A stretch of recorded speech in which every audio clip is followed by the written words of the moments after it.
Hello and welcome to the Dharma Gates podcast.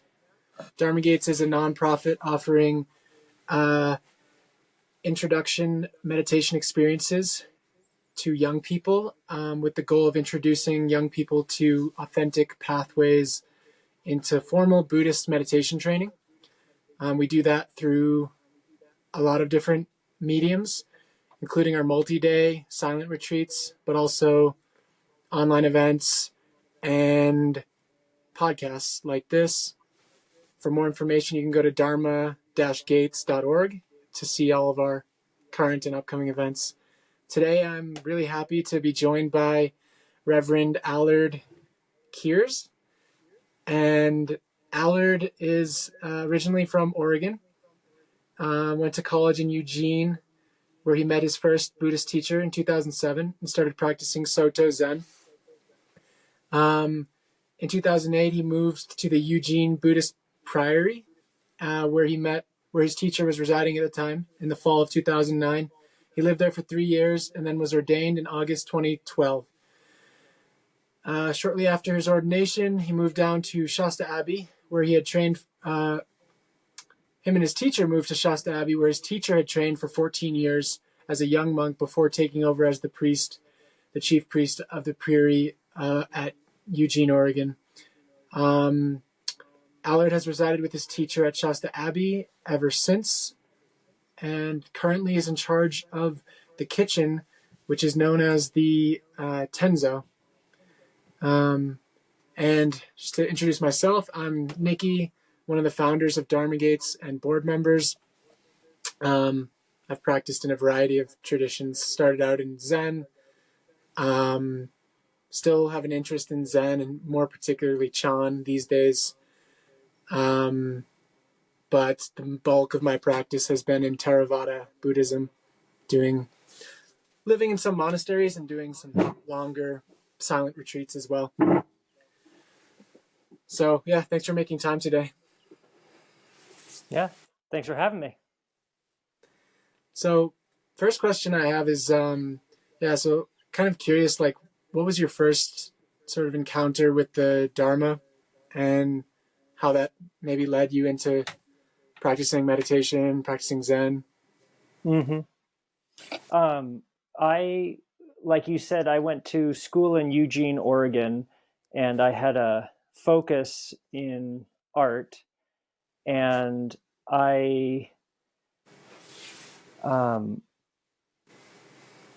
it was kind of one of these serendipitous situations where I was taking a Japanese art history class, and which is a lot of Buddhist iconography, and was being exposed to this kind of Buddhist art, even though I didn't really, appreciate what it was. It was just, I'm just kind of taking this class for the credit. I can't say I was particularly interested, but I was just in a place in my life where there was just something about the statues and the imagery when I was studying for the final. So maybe the whole class over the course of the term just kind of started permeating, and it just kind of struck me that there was something that these statues, this art, this idea about Buddhism, there was something really kind of tangible there, something more going on than I had really seen just in an intellectual kind of college kid studying for a final, for a class credit kind of way. And it's almost just kind of like something opened up. So I started reading. I read the autobiography of the Dalai Lama. I had a kind of a chance friendship, another coincidence, who had studied Buddhism and was, I started to talk to, and he really encouraged me to explore it. And so I kept exploring it. And about 6 months later was when I met my teacher and did an introductory morning at the local priory or temple in Eugene. And once I got in the door and started sitting and practicing, it just clicked. Like it was like a puzzle piece clicking. Like it just felt so right. Like this is what I've been looking for. Yeah, I just kind of stuck with it. But I really didn't have. I kind of fell. It's almost like I walked in the wrong door, to like a party I wasn't supposed to be at, and realized, wow, this is a pretty nice party. I'm gonna stay. That's awesome. That's really cool to hear. I feel like it's pretty rare to, maybe it's not as rare as I think, but I think nowadays so many people seems like do mindfulness practice and then get into Buddhism that way. But to be introduced through the door of art is Mm-hmm. it's pretty beautiful. I know for myself, I was always inspired growing up by the Buddhist statues at art museums and all that sort of thing. But yeah, for that to be the door into practice is uh, that's pretty cool to hear. Yeah, it was a pretty neat experience.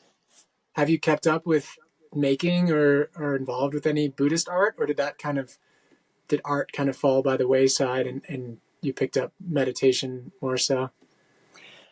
Um, I haven't done. I do.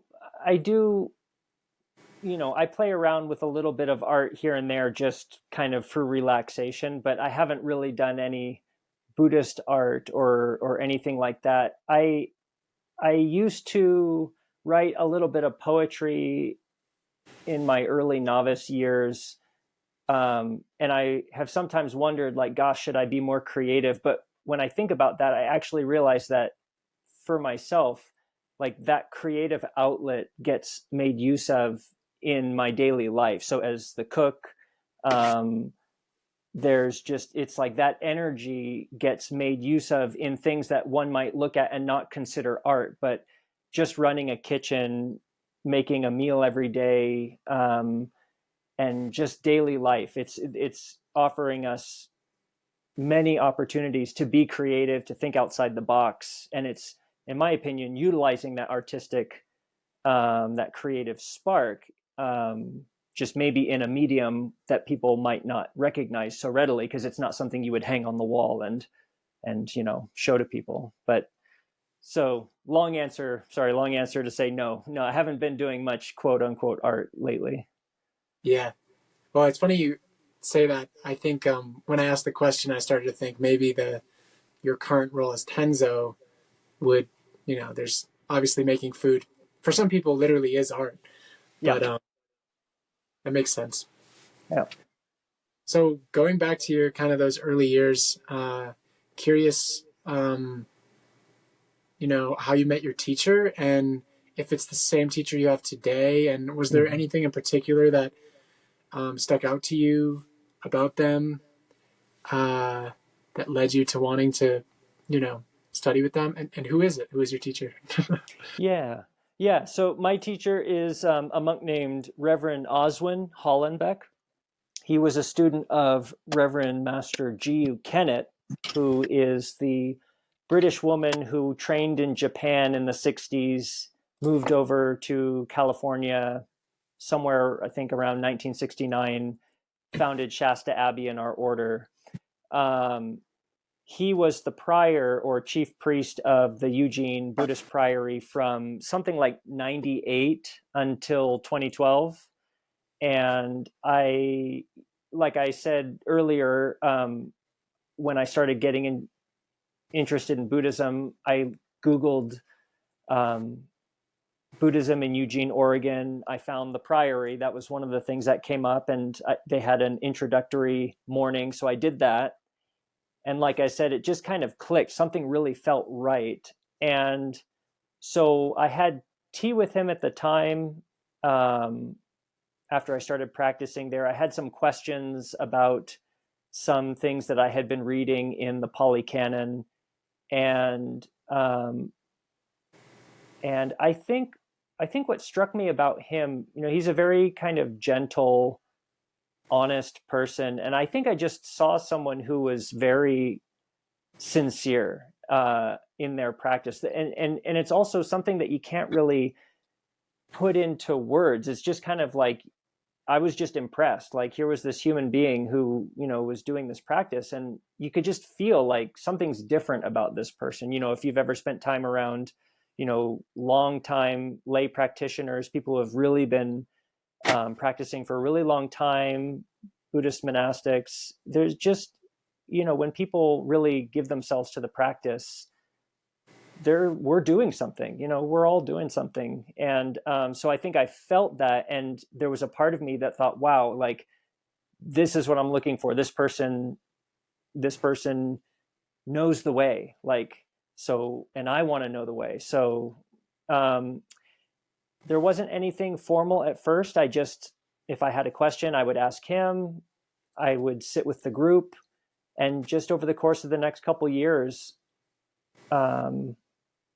my relationship with him strengthened. You know, he was the person that I went for refuge. And when I eventually started thinking about being a monk, it just kind of seemed natural. Like, if you would accept me as a student, I would like to be your monastic student. And so he said yes.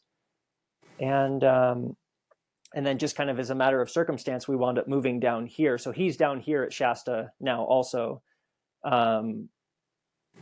And in Zen, the master disciple relationship is a very important part of our practice. So I have other teachers, other monks here who are, you know, my seniors and my teachers. But Reverend Oswin holds that kind of special place as ordination master, and also what we would call transmission master. So in the Zen lineage, there's a point where you are transmitted, and you become kind of a direct Dharma heir. And so it's a very close relationship eventually, you know, if you keep going through the gates. Yeah. Mm-hmm. Yeah, that makes sense. Yeah, so it's inspiring to hear. I remember, I think, some similar things that originally got me into practicing, just meeting people who for the first time I was like, wow, this person is someone who I want to be like, really, in a lot of ways. Mm-hmm. And I couldn't find that I was in academia at the time, and I didn't see it there, and I didn't see it in sports. And so that shifted me on that course. Curious, why, or better put, what did it look like to ordain, and like, what was that transition for you like from lay to ordain? Was it pretty similar to lay practice? Was there a big transition? And did you feel it?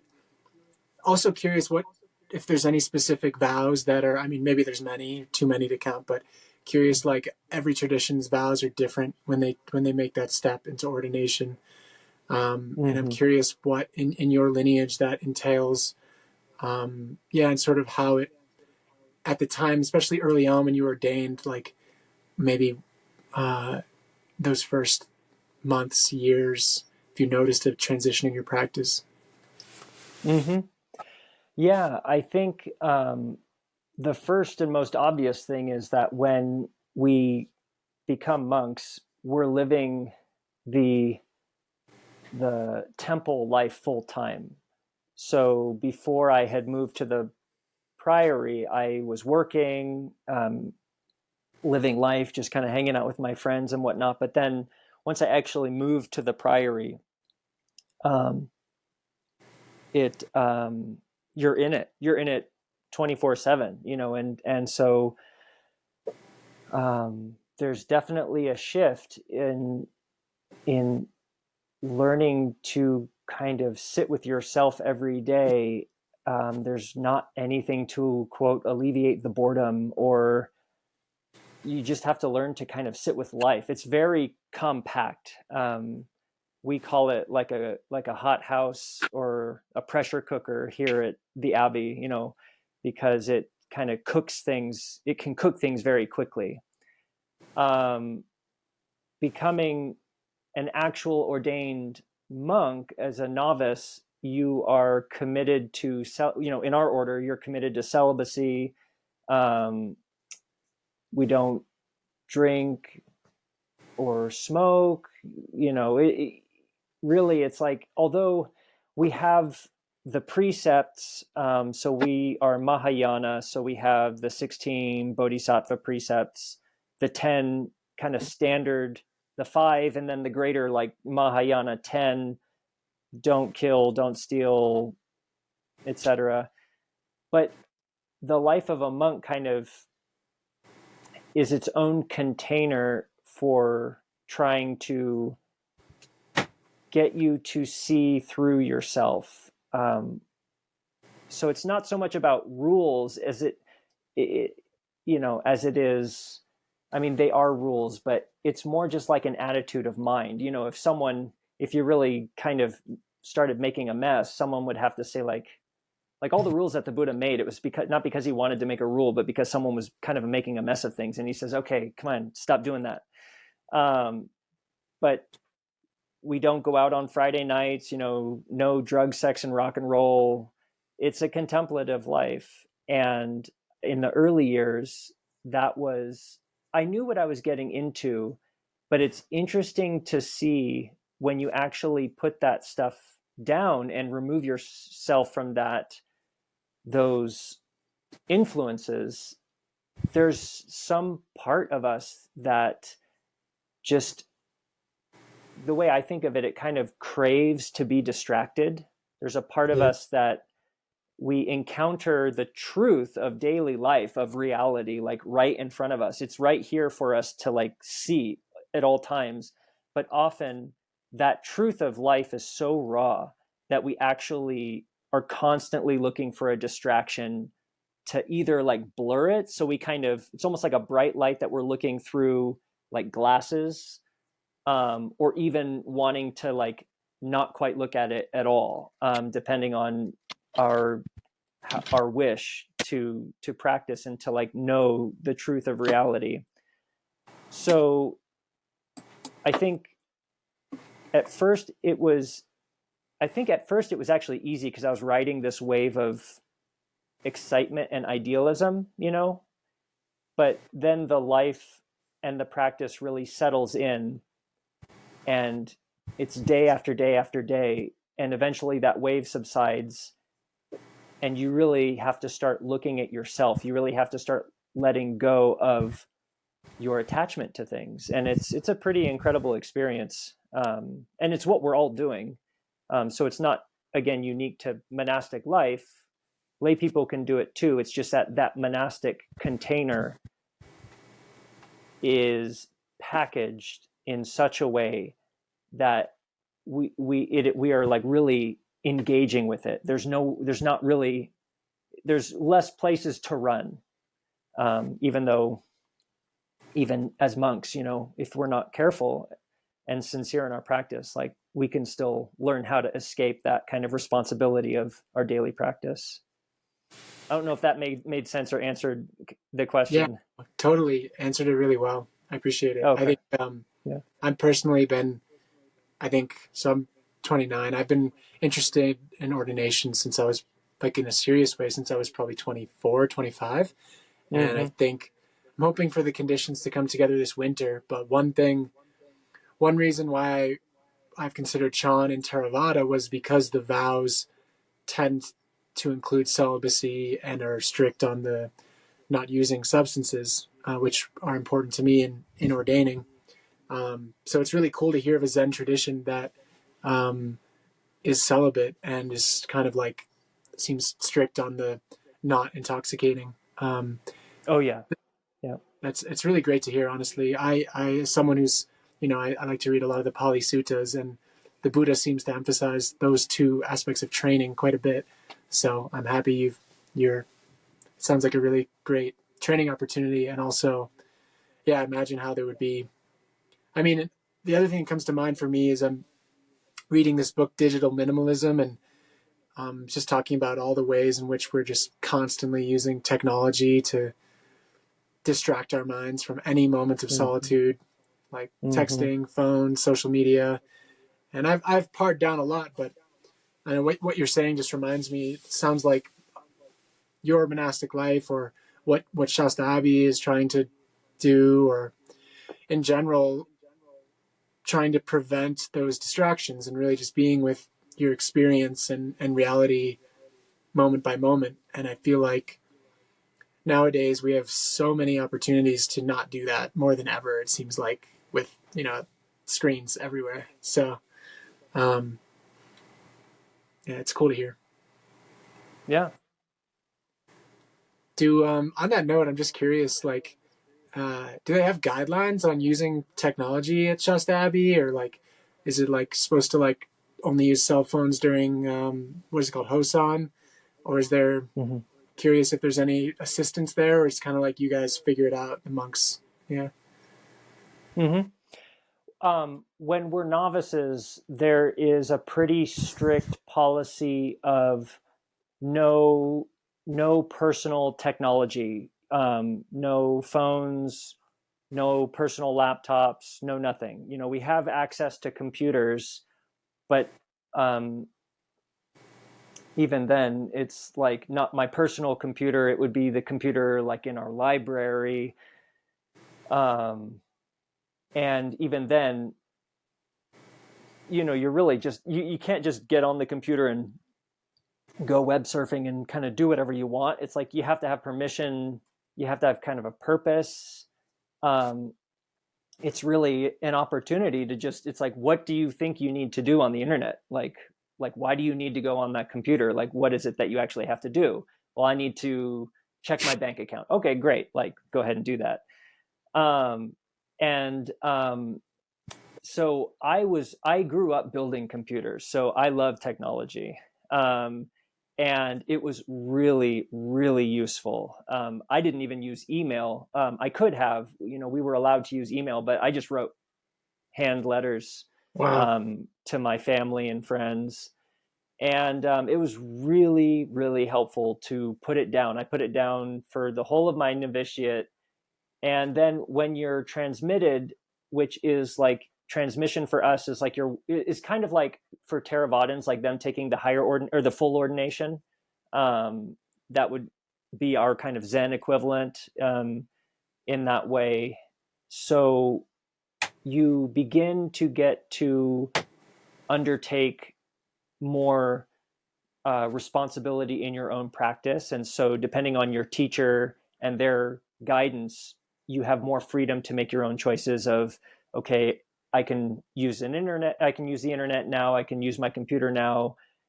Usually you're given a room. Like when we're novices, we live in the meditation hall, but when you're transmitted, then you live in a room. So you have more freedom and privacy. So you really have to be responsible for your practice, right? Like you are responsible not to go astray, not to get like just completely wound up in, just to jump back into old habits and things.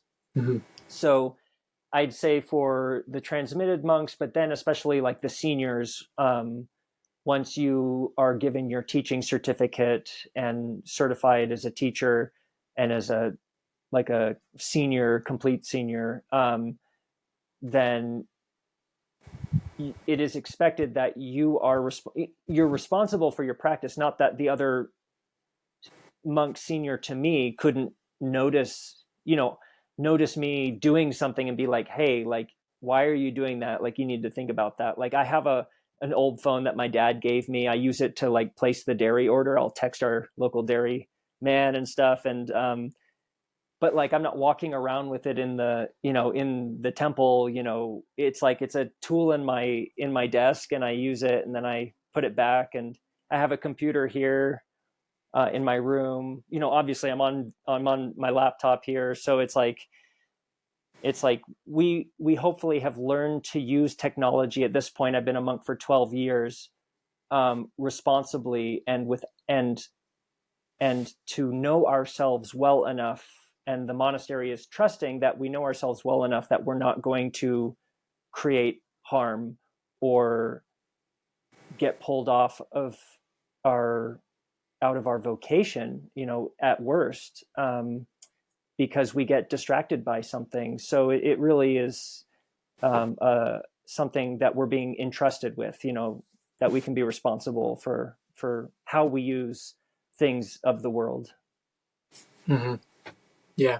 Yeah, that makes sense. Sounds very sounds like on the more kind of I don't know how to put it, but more supportive conditions for distancing yourself from technology, um, Mm-hmm. in terms of monasteries I've heard of. And also the tradition, I haven't heard of many Zen communities, the practices you describe in terms of, sleeping in the zendo as a novice, Mm-hmm. vows of celibacy, vows to not use drugs. These not, from my understanding of Zen, not always super common. The tradition sounds a bit more, I don't know how to put it, like sticking with uh, the roots a little bit closer or Mm-hmm. something like this. I don't know if Mm-hmm. you can speak to the lineage a bit more and how this came to be. Has it always been this way?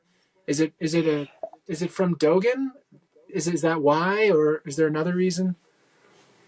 Well, as you so Buddhism moved into China from India, and in the what was it, the 12th century, I think, is when Dogen lived, and he was training as a Buddhist monk in Japan, but he just could not kind of settle this kind of personal question for himself. So he wound up going to China, and China at that time was like the leading cutting edge um, country for Buddhist practice, at least maybe in Asia or whatnot. But depending on you know maybe scholars could debate that. But at least in Dogen's idea and Japan's idea, it was like if you wanted to learn something about Buddhism, you went to China.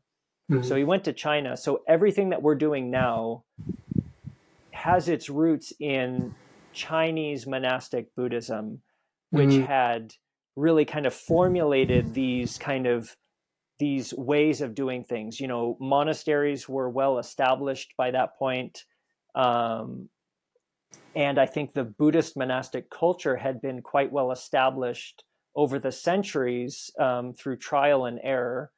And so what he brought back with him to Japan was his understanding of the truth, and also like how to run a monastery in the like traditional way. And so I think the Japanese are very good at preserving tradition. That is something the Japanese culture is very, very good at doing. And so with whatever minor changes have taken place over the years and centuries, I think they've mostly kept to the traditional way that monasteries were developed during that time. And when Reverend Master Jiu went and trained in Japan, she trained at Sojiji, which was one of the two main head Soto Zen temples. Okay. Eheiji was the temple that Dogen founded, and Sojiji was the temple that Keizan um, founded. Keizan came like a couple centuries, or not centuries, but a couple generations after Dogen.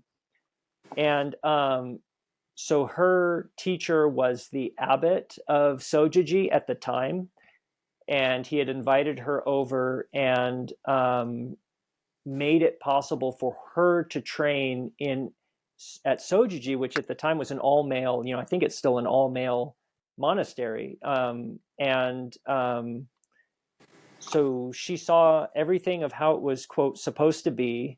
And when she came over to America, she set about trying to recreate that. And over the years, she Japanese Zen at this point is actually not a celibate tradition, and it started out here at Shasta Abbey as a non-celibate order in the 70s when she created Shasta Abbey. But through her own experience, both practically and spiritually, she realized that celibacy was really, really important. And that's not to slight other Buddhist traditions where celibacy is not a practice, but just for her and for us, she just realized, like, this is what I want to do it this way. And if we're going to do it this way, celibacy is a very important part of this. So she changed that which was actually going against the contemporary at the time in the 70s, the contemporary idea of what Zen was. Married priests was very, very common. I think is still very common. And also alcohol, use of alcohol. She wrote a diary, an autobiography called The Wild White Goose. And so there's a lot of these elements in there that she had to kind of face while she was in Japan, about monks drinking and kind of, just kind of the humanness that creeps into religion. And when she came over to America, she kind of really wanted to try and press reset and get things back to a bit of center. So I think a lot of what we do today comes out of her efforts to try and pull the Soto Zen tradition back a little bit to center, which is more kind of towards like how the Theravadins practice. We're not Theravada, we still have our Zen flavor, but it's, it is similar in a lot of the practices. And also, she, in her early years, she used a lot of Theravadan teachings because they were so helpful. There wasn't a lot of Zen literature that she could make use of at the time. Yeah. Wow. That's really, I just looked up, I looked her up too. Hoen. That's right. Yeah. It's really inspiring to hear her story and how it led that way. And definitely sounds like it makes for a very unique training atmosphere at Shasta. Is there, I'm curious if there was ever like a challenging time for you, or like maybe a peak challenging moment in your monastic career, and, that you'd be willing to share, and how you made it through, or is there some practice that you leaned on during that time? Well, I think challenges come and go, and they have different flavors. So I would say the challenges that I faced in my novice years, I would categorize as me being very selfish and not realizing how selfish I was. So the things that would upset me, I think back to now, and I think, well, I can still understand why I was upset, but I can also see what it was that I was holding on to, which was creating a self-fulfilling prophecy for me to get upset. So for example, one of the things, I haven't ever been in a situation where I've walked out the gate or seriously considered disrobing, like I'm out of here, but definitely had a lot of moments of just real kind of anger and frustration and angst. So I'm very close to my family. And one time I think one of my family members was passing through, and I had a lot of family visits somewhere around the time, and had asked my teacher, hey, so-and-so's coming through, could I see them? And he kind of said like, no, I don't think so. Like, you've kind of seen your family a lot lately. Like, I think you should just kind of like let this one go. And, it's like, we don't like hearing no, especially in our culture, we don't like we're very independent. Americans are very independent, and we don't like being told no. We like to get what we want. And so, so that was, it kind of sounds a little bit ridiculous now, but it's, that I was upset, that I wasn't gonna be able to see whoever, I can't remember now who it was. But in Buddhism, not just our tradition, but I think in all of Buddhism, what the Buddha is teaching us is how to look at our lives honestly and to see like the suffering that we're creating for ourselves. And I could see, I was very stirred up and angry, and I could see like, wow, yeah, you're really stirred up about this. Like, what's going on? And it's like, well, I didn't want no for an answer. It's like, well, I'm sorry, no is an answer that the universe gives you sometimes. So that is an example of the early years, where often what would have upset me or got me kind of in a tizzy would have been someone correcting me or telling me no, or telling me what I needed to do different. And it was kind of felt like myself was being attacked. But what we learn over, if we continue in our practice, what we learn in the early years of training, both monastic and lay, is that the self is not such a solid thing as we think it is. And when we can let go of that concrete idea of a self, then actually there's less pain, because who is there to be threatened? Who is there who's not getting what they want? Those are very traditional kind of Zen sounding questions, but it's true, because it's like, well, who is there to be upset? What is there to be upset about? And when you look at this feeling of anger or fear or upsetness, and you kind of start to pick it apart and break it down, you just see that it's a very empty thing. It's just an idea. I would say right now in my monastic life is also a very challenging time, but the challenge is different. The challenge now is how much responsibility I hold. And this has been something that's been at the forefront in my mind lately. It's literally, what I'm sitting with these days and kind of chewing on and exploring, is how much I do during the day, how much I'm responsible for, these old patterns of selfishness, of wanting to have my time, leave me alone. Like, I don't want to help you. I don't want to do this. I don't want to do that. Like, just leave me alone. Let me go to my room and sit down. But daily life is our opportunity to continue to pick apart at that self and see the truth that it is fundamentally empty, with a capital E, not in a nihilistic way, but in this kind of pure way where the truth of it leads to this idea that we don't actually have anything to fear or to be afraid of. This fear and this pain actually comes from us trying to protect this self, but it's like us trying to protect something that's not actually there. So when we can let go of doing that, there's nothing to protect. There's no problem. And I can see in my daily life parts of my mind that want to resist the responsibility and the intense amount of work that the kitchen requires.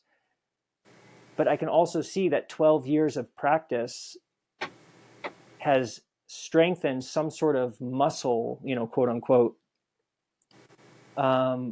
where I don't take these states of mind that I'm interacting with so seriously, so personally, and I don't have to grab onto them. I don't have to become them. If like the wheel of dependent origination, there's this point on the wheel where it is becoming, you are becoming these things. And you realize you don't have to become these states of mind. Like, it's just a passing idea. It's just an idea. It's not me. It doesn't define me. And so that's how I'm dealing with my circumstances now, which I find very challenging. But it's interesting how it's challenging now because of all the things that I'm responsible for. Whereas when I was a novice, there were very, very few things I was responsible for. It was almost just kind of like raw selfishness. So if that made sense. Yeah, for sure. It's really interesting to hear.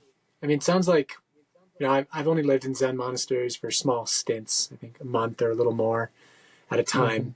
Mm-hmm. But getting a taste of it, it seems like, and from what you're saying, it sounds like a lot of the practice is geared at this perception of not self, this seeing through the delusion of self. And there's the seated practice, which I want to ask you about. But then in Zen, it's like sounds like so many skillful means around the training and the way it's set up at kind of seeing through the self, or forgetting the self, as Dogen would say.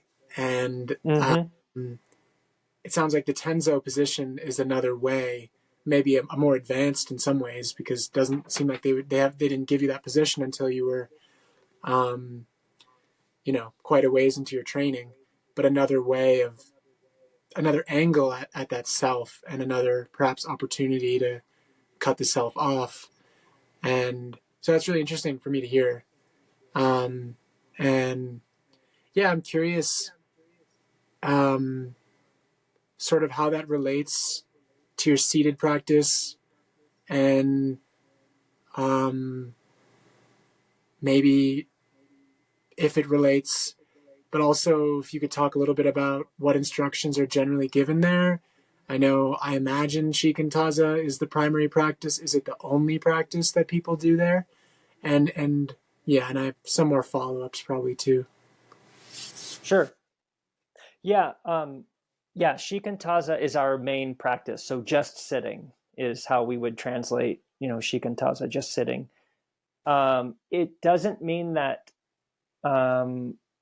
monks can't use other meditation tools, but it's not our primary focus, and it's not necessarily what we teach. A monk may use a mantra because they find that helpful. A monk may watch their breath or count their breaths, or I don't know of any personal examples of monks practicing visualizations necessarily, but any of those things are fine. As Reverend Master Jiyu's teacher, Kato Chisan, is reported as having said, he said, the truth, the whole truth, and anything else that works. So, if it works, it's like, sure, go for it. But what Zen, and specifically Soto Zen, or serene reflection meditation as we translate it into English, is making the push for, is that eventually everything has to fall away and become just sitting. So the visualizations, like, well, who is it that is visualizing it, and what is it that's being visualized? Like, there's still can be a duality there. Like, that has to fall away, and the breath, has to fall away. One time I was giving meditation instruction, and a woman was saying that she wanted to follow her breath. And I said, well, okay, well, that's fine. Like, start with that, but, be willing to let that go, and try just sitting. And she says, well, no, I think I'm just going to follow my breath, and I don't see why that's a problem. And I said, well, what are you going to do when you're dead? Like, your body's going to be dead. You're not going to have any breath to follow. Like, are you still going to be able to meditate? Like, what are you going to do then? Which was just a spontaneous answer. Like, that's not something I had considered before, but like, what happens when we die? Like, okay, there's no breath to follow. Like, if I'm still here in whatever happens after death, like, if I'm dependent on my breath or a visualization or some other, like, physical thing, like, what then? And so again, Shikantaza, like, reduces everything back to, like, base pure awareness or being. It is just like meditating on meditation. It's just being aware of awareness. Like, it tries to drop all the conditions, and whatever is unconditioned, it's like, just sit with that. But that's very difficult because we have karma and we have this habit energy. So the mind constantly gets pulled to things. And, our form of meditation is just about letting go. It's just when you notice that the mind is wandering, like, and you've engaged with something, disengage, let it go, bring it back to just sitting.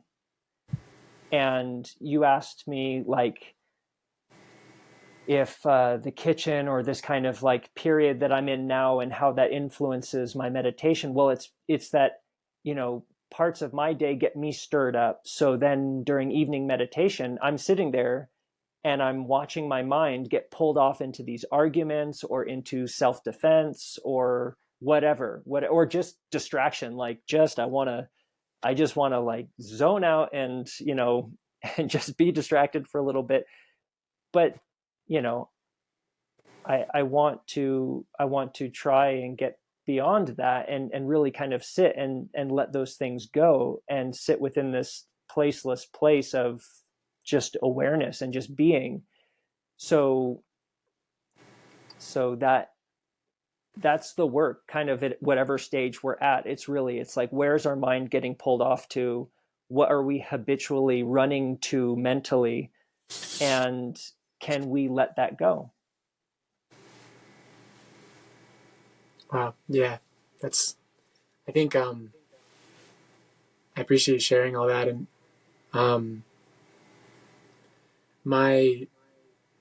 I practiced in a lot of Theravada and some Zen, Mm-hmm. and recently some Chan. And I think, I don't know if it's gonna ever happen, but there's always part of my mind that tries to reconcile the aspirations of kind of Theravada, early Buddhism, and Zen. And so Mm-hmm. when I read the suttas and they talk about the unconditioned, deathless awareness, Mm-hmm.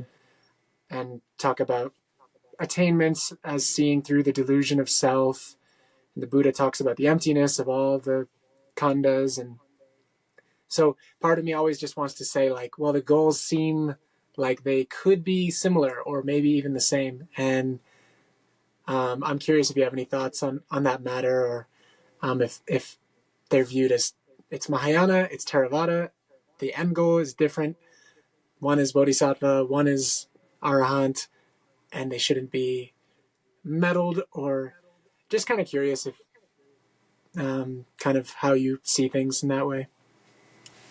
Yes, no, if I was struck by lightning right now and this was all I was able to say was no, there's no difference. Like, Buddhism is Buddhism, it's all trying to help us find that which is true with a capital T.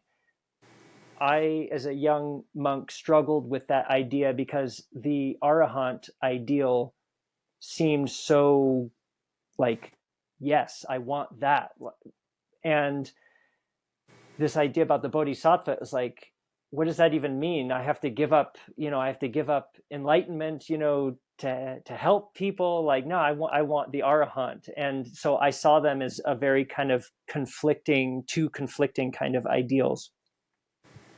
And my teacher said something that really helped cut through it. He says, well, our practice is to get to the place where we don't have to come back. We are training in order so that we don't have to come back. But then we are also practicing so that we are willing to come back. Mm. So like both are true. And that was really helpful, where it's like he was saying, like, it's okay to practice with such fervor that you get to a place where you don't have to come back. And Mahayana is undertaking the practice to cultivate bodhicitta and to cultivate the wish to come back to benefit others and to help them in whatever way that we can. And I think with practice, I can't remember. I mean, it must be years and years since I have had any conflict between the Arahant and the Bodhisattva, which is interesting because, again, in the early years there was a serious conflict in my mind there, but at a certain point it completely dropped away, and I think it naturally drops away in practice because you realize that there's no duality. And I think that there's probably some personal experience wrapped up in that. You just kind of, you keep doing the training and your heart kind of settles. I realized eventually that it was my own idea, my own ideal, the Arahant. I wanted some sort of truth that I was going to be able to hang on my wall and point to it and show my friends, like, do you see what I did? Like, I did this, but actually what practice in all traditions is doing is we are getting ourselves out of the way and letting something that has always been there to take the ascendancy. And the more we get out of the way, the more successful that which has always been there will be in shining forth.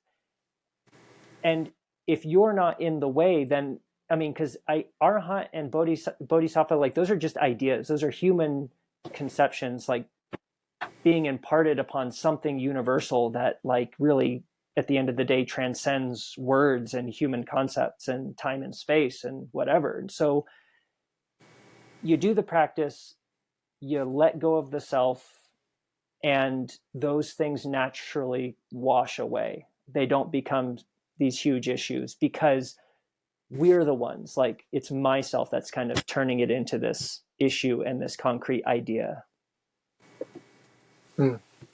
That makes sense on some level to me, and hopefully someday it will make sense on a deeper level, on a more experiential level.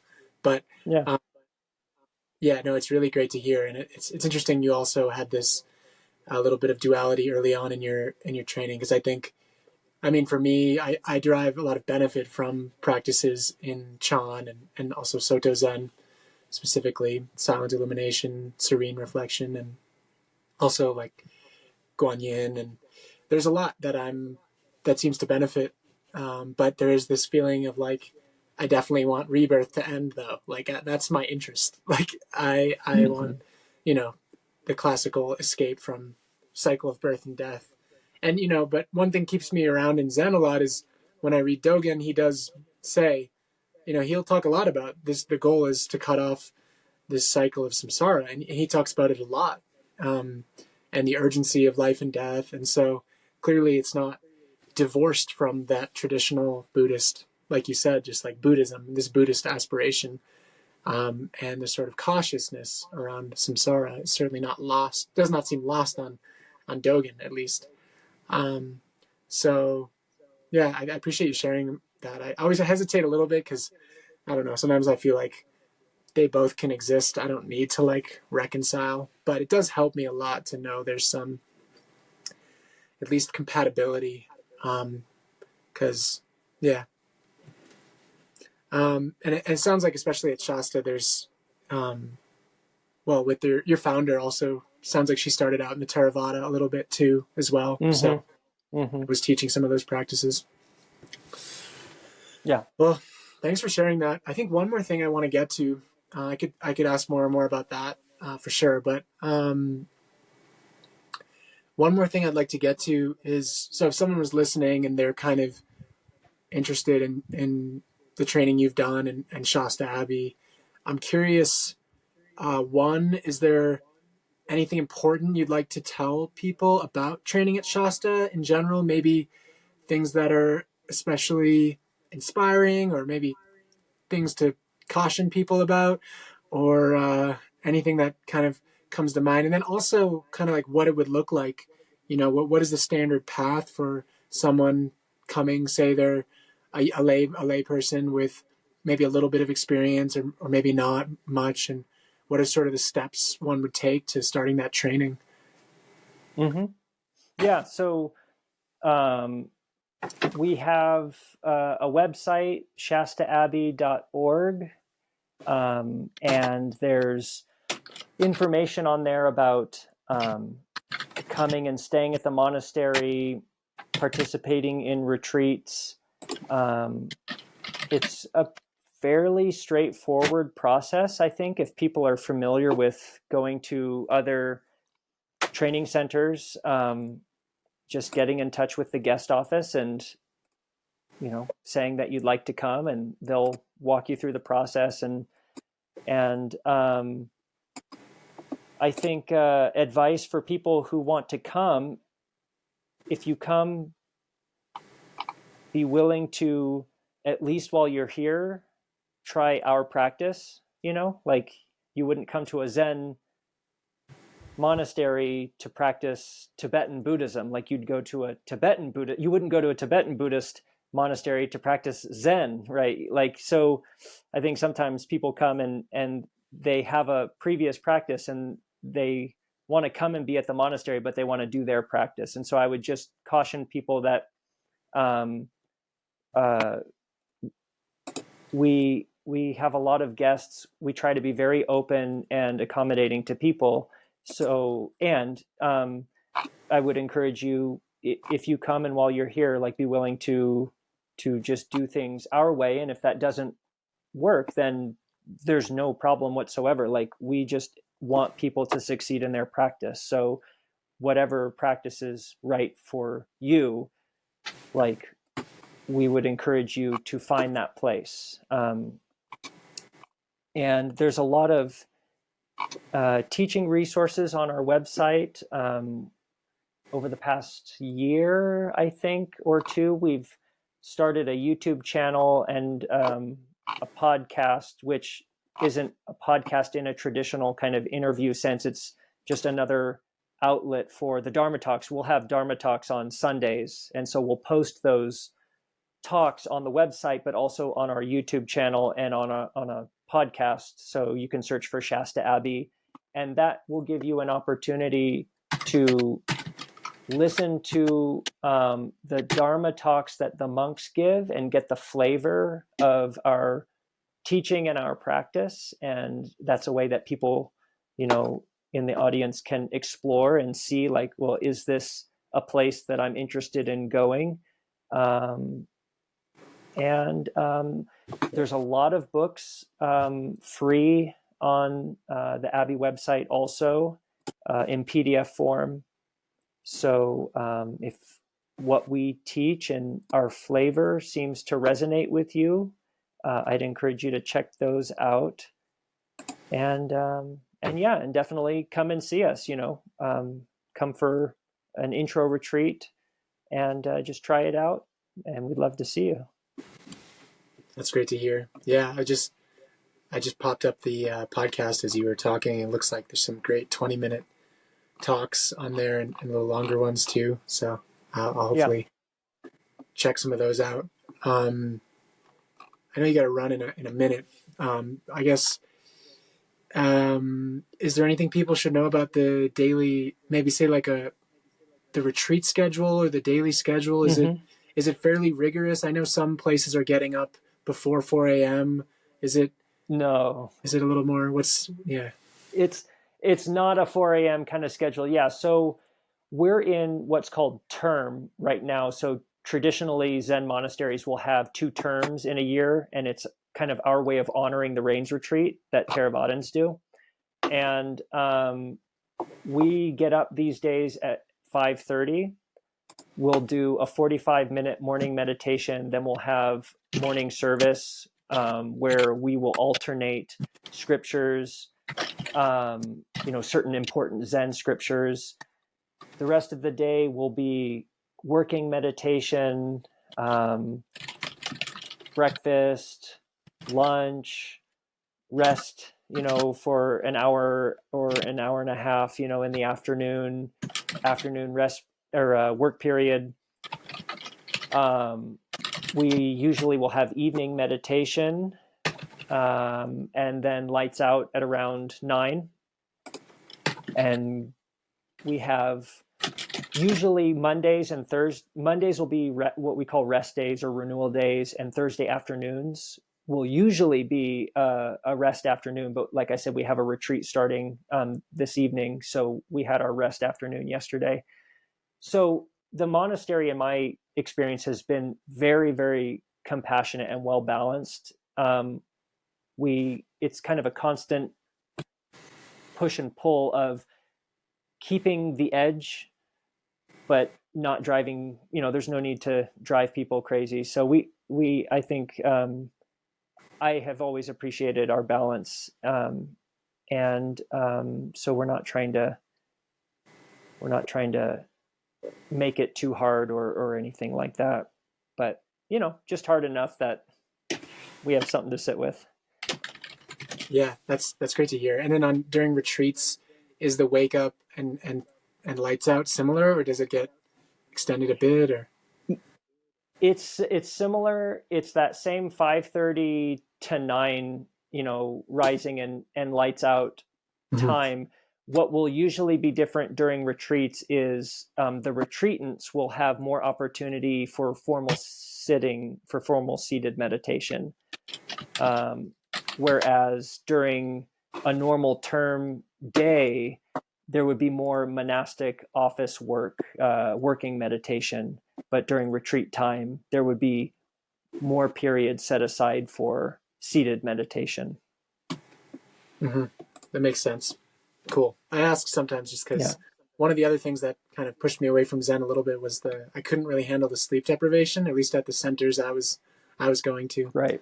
So it's your schedule sounds significantly more manageable long term. For someone like me who can't do like 6 hours, 5 hours. Yeah. Cool. Well, that's really great to hear. I personally, hopefully, will find some time to get up there or over there to Shasta for a retreat. And you guys offer sesshin there? I don't know if you call it sesshin, or do you have like the 5-6 day retreats? We do. We have traditional monastic sesshins at the end of both of our terms. So we'll have a sesshin at the beginning of December, and then we have a sesshin usually around the end of April at the end of our spring term. Those are just for the monks only. Mm-hmm. During the summertime, we will have lay. We don't tend to call the lay retreat sesshins anymore, but that's essentially what they are. There will be usually a monk leading the retreat, and it will be very meditation heavy with a theme and a Dharma talk. And so those will be the summer retreats will be 7 days, and then interspersed throughout the rest of the year, there are usually like long weekends, like 3 or 4 day retreats that we do.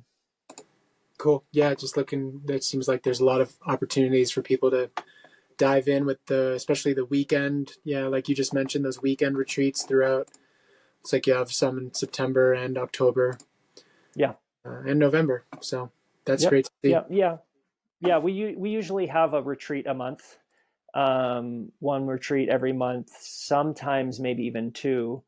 And the website, there's a calendar on the website that you can look and see what's coming up, and it's hopefully there's something for everybody. Yeah, thanks. I appreciate it. I'll be sure to link to those we'll have some notes underneath the podcast. So we'll link to all that for people who want to explore more. Well, I know you're about to start a retreat, one of those retreats, I think. Yeah, September 19th, I see one of them. So appreciate you taking the time today, Allard. It was really great to meet you and learn more about this. Seems like a very unique training monastery. A lot of mudita for your practice and the opportunity to ordain and go forth and carry forth the monastic Buddhist lineage in the West, in America. So I really appreciate it. Thank you. Thank you very much. Yeah, it was really nice to meet you and talk to you. And definitely come and see us sometime. And anyone listening, we'd love to see you all, and good luck in your practice. And we're all in the one big happy Buddhist family. So we're all supporting each other in whatever path we're on. Yeah. Yeah. Thanks. Appreciate you saying that. Be well.